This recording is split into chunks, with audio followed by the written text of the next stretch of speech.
You could try to play, but you're never gonna beat me. Look the other way, what I'm doing ain't easy. Bloody hands stained from the people who deceive me. Muddy hands break through the chains, go free me. Looking for change, looking for pain. Pulling a mob, pushing a train. I'll never stop, stick to a lane. Pick up the pieces and go rearrange. I'll be the best above all the rest, put me to the test and expect nothing less. You check as I'm chess, what's happening next? Say hey everyone, welcome into another edition of Say Hey Plays. My name is Jose Bouquett. Thank you guys as always for watching another edition of Say Hey Plays. And what a day of baseball. We had one game, a very interesting game, a 4-2. I believe it ended up being a 4-2. Yes, 4-2 Yankees victory in game 4 behind the back of Garrett Kermit Cole, finally having his first good postseason. Another good start for him today. Goes 7, does his thing, 2 earned runs. Josh Naylor hits that home run, but ultimately it didn't end up meaning anything because the Yankees get the win. Clay Holmes does not blow it. Wandy comes in there, closes it, and now Game 5. Game 5 in the Bronx. Right now we've got Aaron Savali for the Guardians versus Jameson Taillon.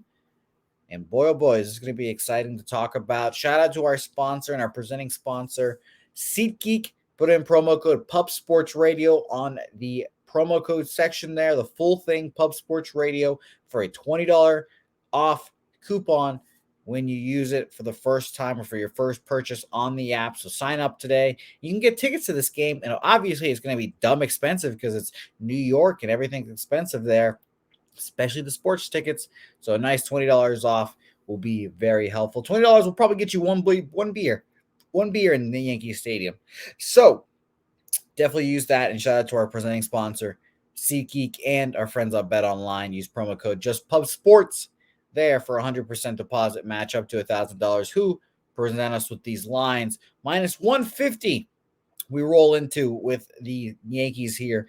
Minus 150 to plus 140, essentially 139. Savali versus Taillon. And I'm expecting, truthfully, I don't think Taillon's going to go very long in this start. I think he'll go 3-4 innings, and then he'll get the hook, and we'll start seeing the bullpen parade just because of how tightly managed Game 5s are going to be. So I expect, they'll lay this out. I'm expecting a Taillon for 3.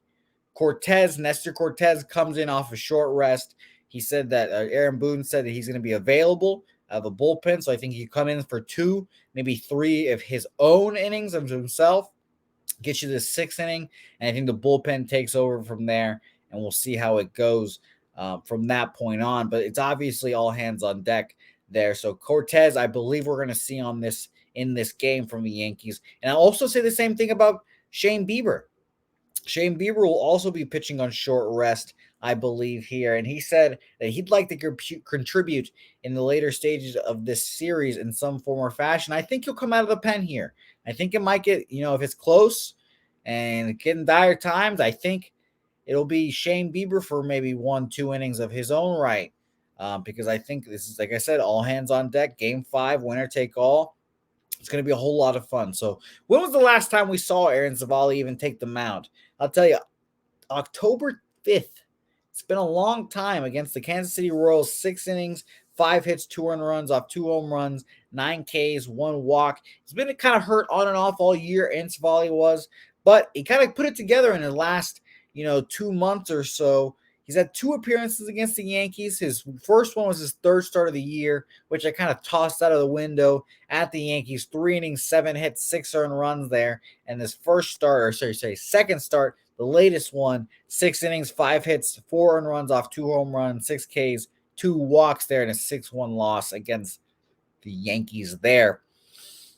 Now, I will lean towards an over here, and I'll explain my reasoning in all this, but I'll say Cleveland has only lost 1 start with Aaron Savali on the bump in the last 2 months with him there. So I was pretty surprised by that number. Is it Savali related? Is it just the offense hitting for him? Who knows, but they've lost 1 start in September, October with him on the bump. He does have a high road ERA, though. 5.88 ERA, a 1-3 record this year. Not looking good there on the road. But man, it's tough to cap. Obviously, these game fives make it more difficult, and who knows who's going to rise to the occasion, who's going to shine under the pressure. Pressure makes diamonds. That cliche, and we'll see who folds here. Nestor coming out of the bullpen, like we mentioned. I'll be interested to see how he does on short rest. Probably the first time he's ever done it. When Shane Bieber, I don't have his short rest stats. Obviously, we'll see those as the game approaches, I'm sure, but this will probably be something new for him. But I obviously trust Shane Bieber a little more than I do Mr. Nestor Cortez. In the Bronx, you would think that this game in the Bronx would give give the Yankees a little bit of an advantage, but true home teams, which means this is kind of taking out the COVID years with the home road and the neutral sites, but home teams in a winner take all postseason games, 61-63, losing record. So not as valuable as you would think. That game 5, game 7 home field advantage does not matter as much in baseball, it seems. But I'll mention another historical stat here that might hurt you Guardians backers and fans out there. The Cleveland Guardians all time 1-7 in the postseason and winner take all games. So it's a big city, Yankees versus small city Cleveland Guardians match here, and this is kind of what differentiates the two franchises at today. The Guardians are not being able to win these winner take all games. The one that obviously comes to mind is the postseason game 7, which let the Cubs win their World Series and Rajah Davis and all that. But this is a huge game on all accounts here. I really think the Guardians can win this game. Plus 140, if I'm making a bet on a side, it'd be on that side. I'm not going to be taking my money and putting it on a side in this game, though.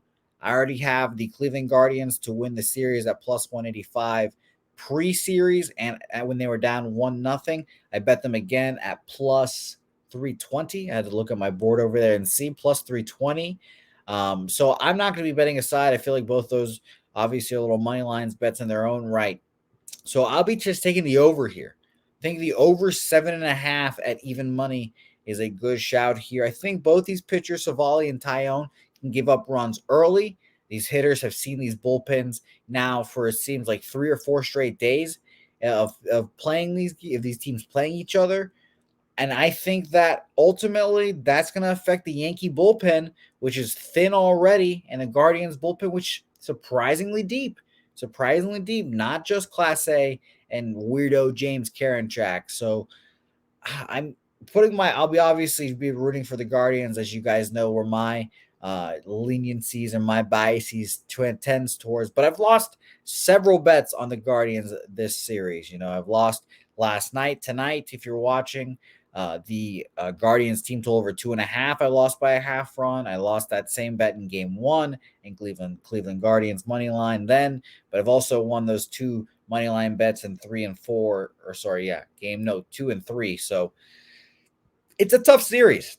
It's going to be a tough series to cap, or it's been a tough series to cap, and it's going to be fun to watch and see how this goes, because it really is, like my guy Bobano said on Twitter, it's D-Day for the Yankees here. Yankees lose this game, could be a whole different Yankees front office and coaching staff and even team on the field next year. So a lot riding on the Yankees there, and who knows how that pressure will make them feel, along with the Bronx faithful. If they go down early, who knows what's going to happen. That fan base, like I always mention, they pile on a lot, just like the Red Sox do, just like the Mets do, make their teams a little more nervous at home at times, and it might happen there. But I'll be interested to see how it goes.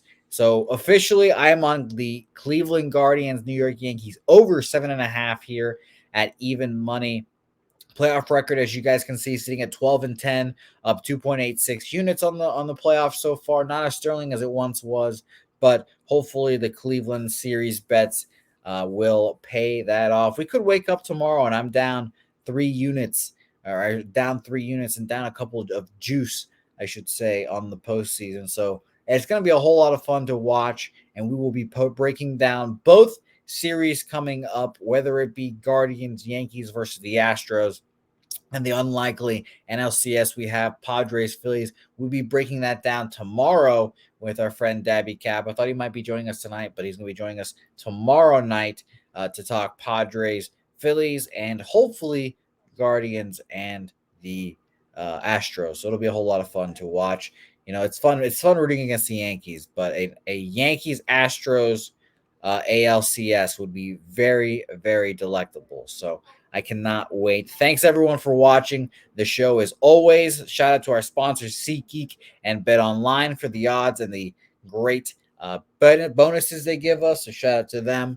It's going to be a whole lot of fun watching this show and game. So thank you if you guys did, and I hope you guys are tweeting me during the show at Jose Bouquett. Comment your action below as well on the YouTube comments. It helps us in the algorithm, and of course, like I've been mentioning in these videos, it helps me and helps everyone else capping, because same what you guys are on definitely helps us, because we're a bunch of sharp cappers on Pub Sports Radio, and the guys that watch the shows are definitely sharp as well. So thanks everyone for watching, and we'll see you guys next time.